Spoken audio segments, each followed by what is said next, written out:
Бұл да Алланың бір сынағы шығар.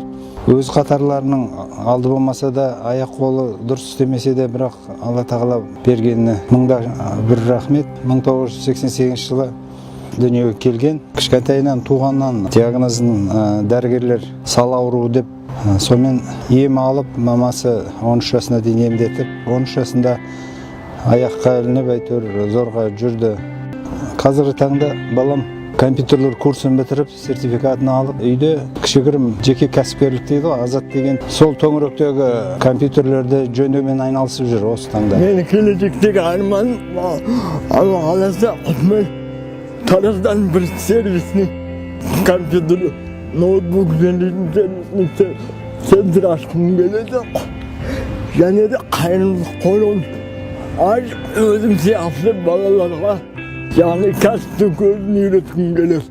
Менің арманым осы баламды кішкене кәсібі дөңгелеп кетсе деген арманым бар. Ендігі арманым өзіміздің осы көзіміз тірісінде аяғынан қойып, кішкене келін алып, үбірлі шүбірлі болсақ деп ойлап отырмыз.